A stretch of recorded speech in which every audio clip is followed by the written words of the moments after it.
Good morning, students. In the last class, we have completed Unit 2 C reading, and the name of the lesson is Susruta, an ancient plastic surgeon. And I think you have remembered the story of that lesson. What is the story about? Yes, it is. Susruta was an ancient plastic surgeon. He learned surgery and medicine at the feet of Divodasa Dhanvantri in his hermitage at Varanasi. Later, he became an authority in both surgery and the other branches of medicine. Once a stranger came to him. He was bleeding from his disfigured nose. Susruta took him into the room. He washed his face with water and the juice of a medicine plant. He offered him a mug of wine. Later, he started his operation. He cut a stripe of flesh from the stranger's cheek.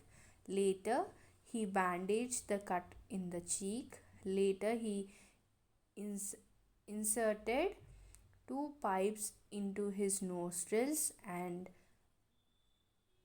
transplanted the flesh to the disfigured nose. Next, he dusted the nose with powdered licorice, red sandalwood, and an extract of an Indian barberry.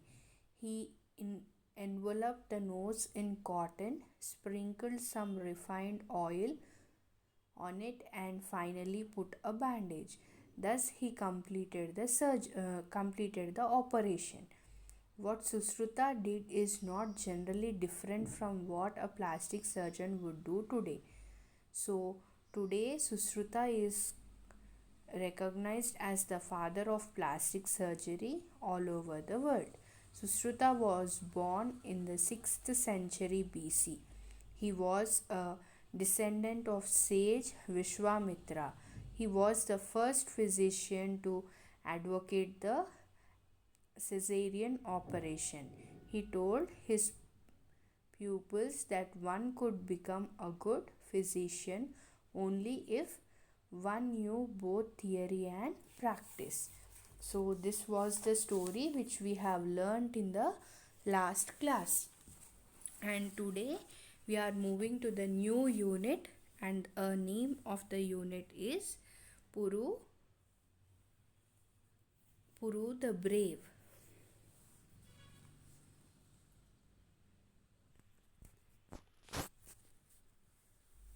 Third unit, and the name of the unit is Puru the Brave.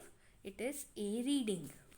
So, before that, we have an image here.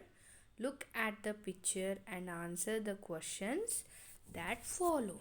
Children, what you observe here, if you see this picture, we can understand it is an image of war, isn't it?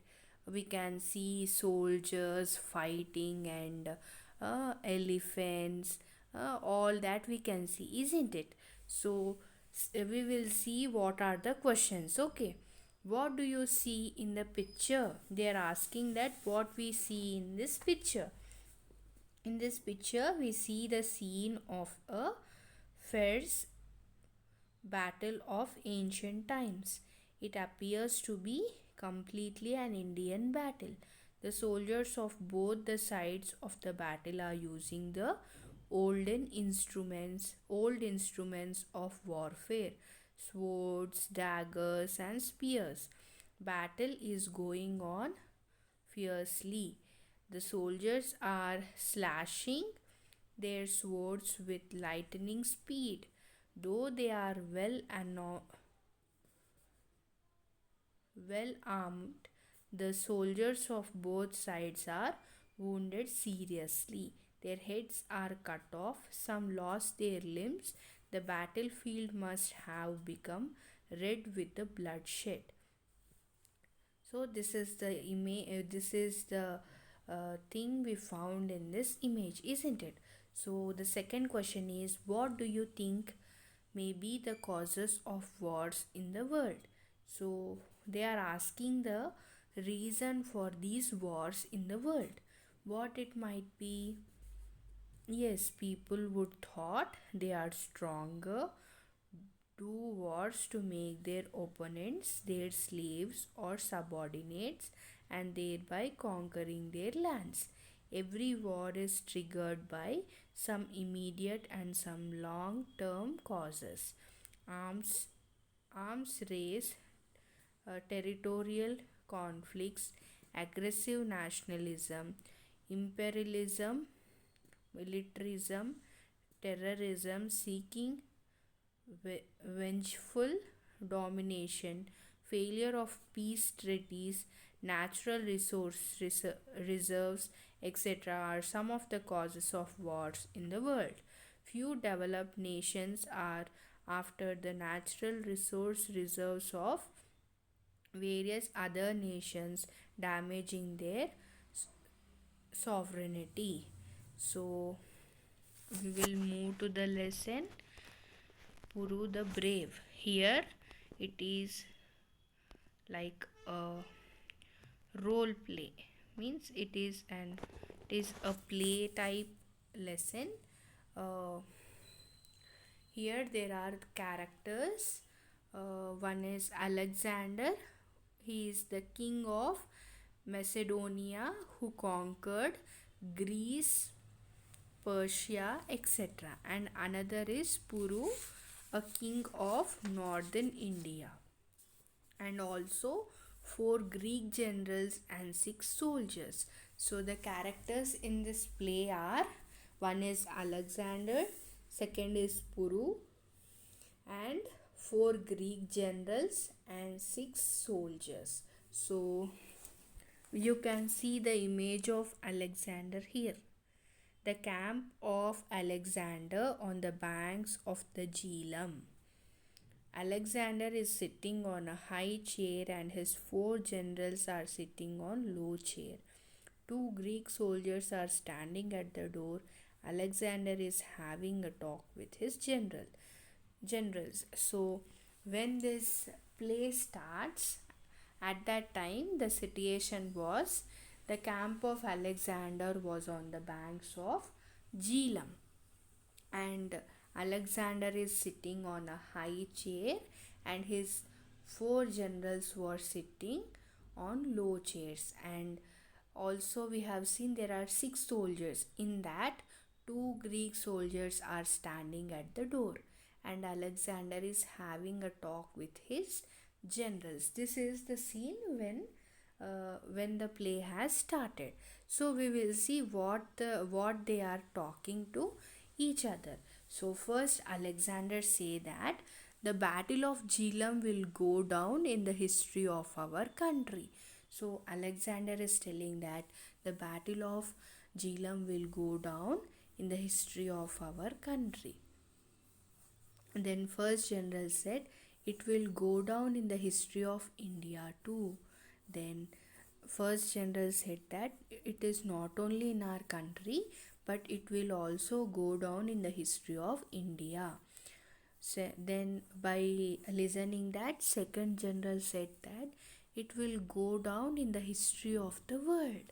Then that the second general was saying that it is not only in our country and in India but in it is means it will go down in the history of the world also.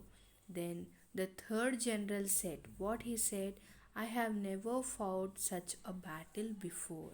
Then he is telling that I have never fought that type of battle before, means that much difficult, that much worst it was. So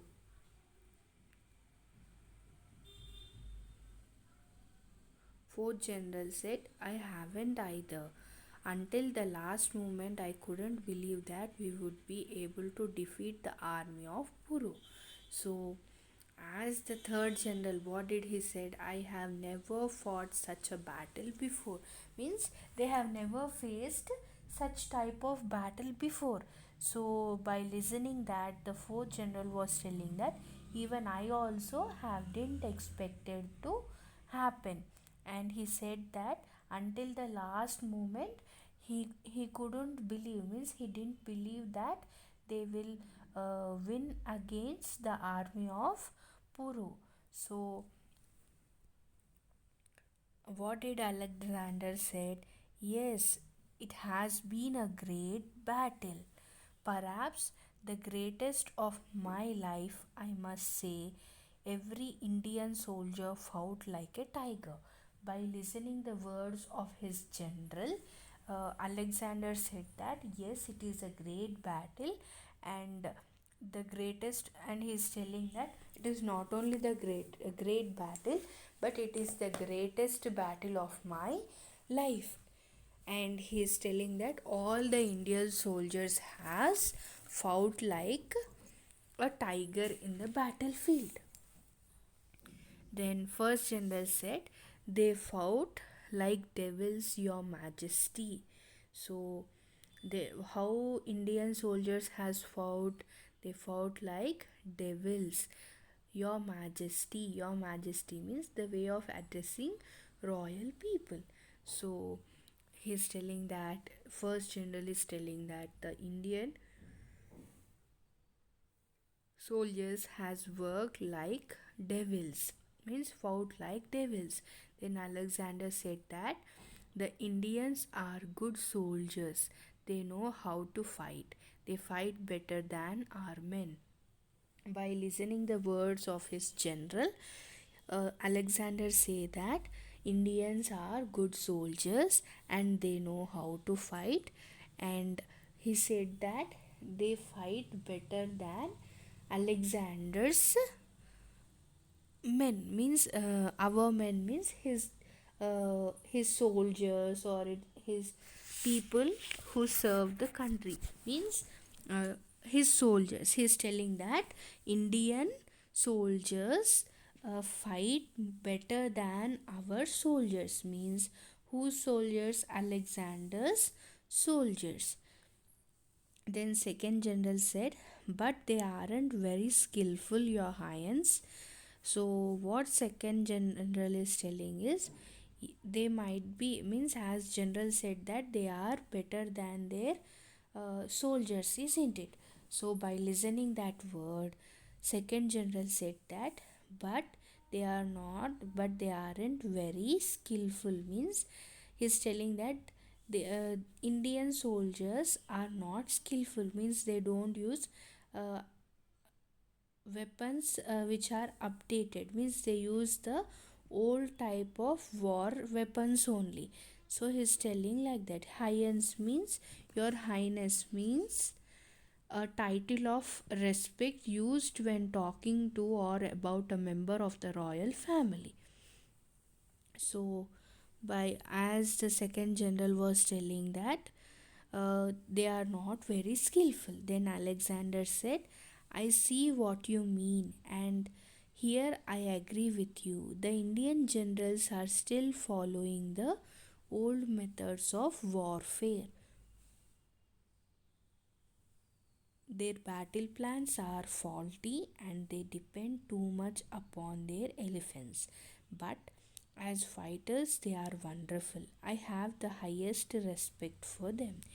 Then Alexander is telling that I agree with your words, means as the general said that they are not well skillful. For that he Alexander says I agree with you, means Alexander also say that Indian soldiers are not very skillful, and he say that Indian generals are still following the old methods of warfare. Warfare means the act of fighting a war. So he say that they still use the old methods for war.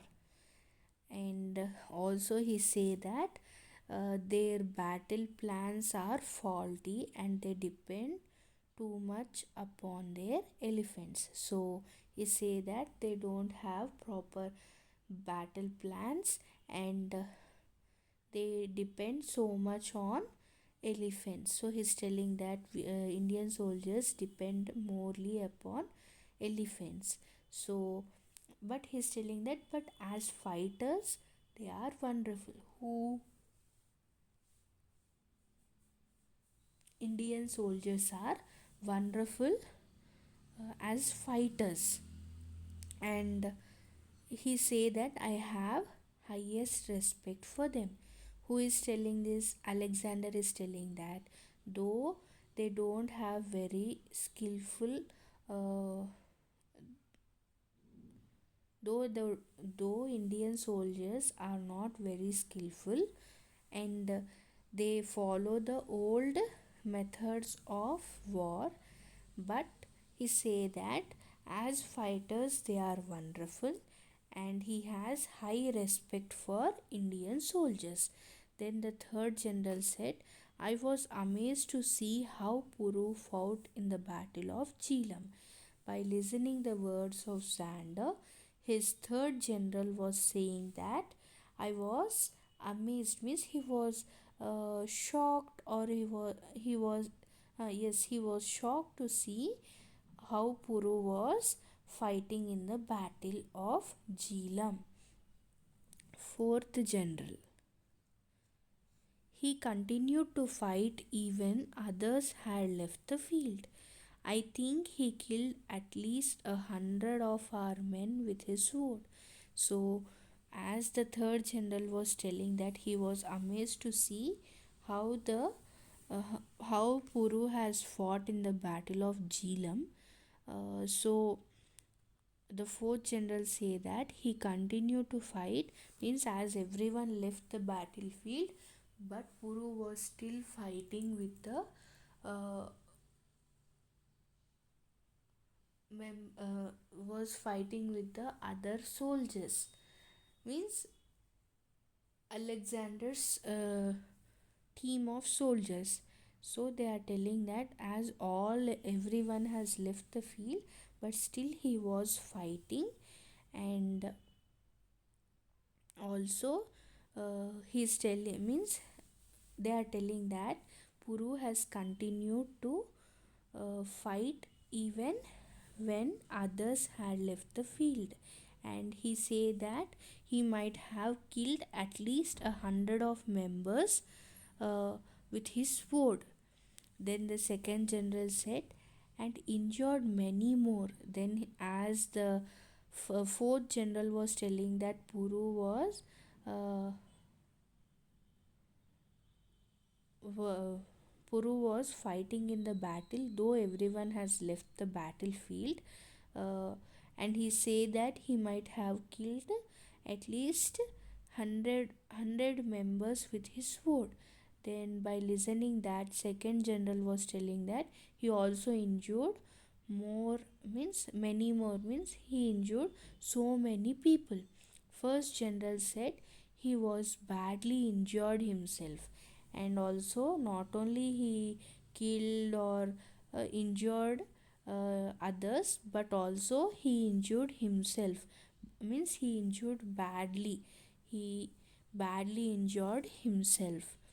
And the second general say that that's why we were able to capture him. By listening their words, the second general said that as he was badly injured, for that sake only we are able to capture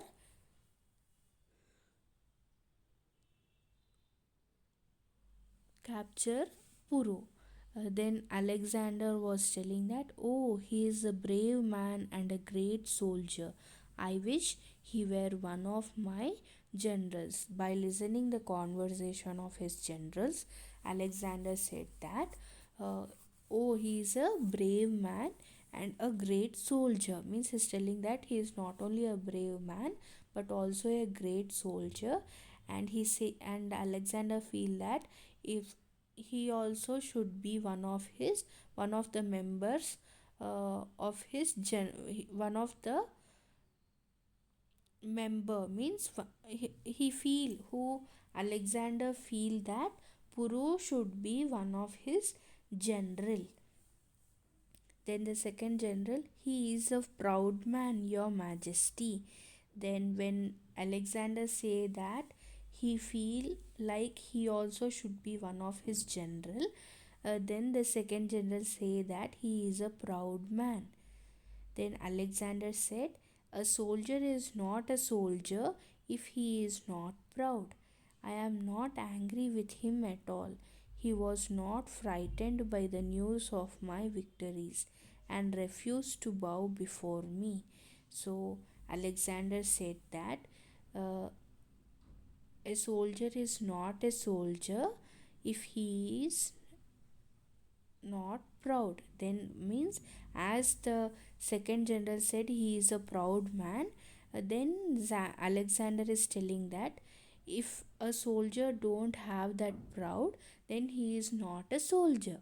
And Alexander is telling that I am not angry with him, and he was not, when Alexander defeated Puru, Puru was not even frightened that by the news that Alexander has uh, captured, or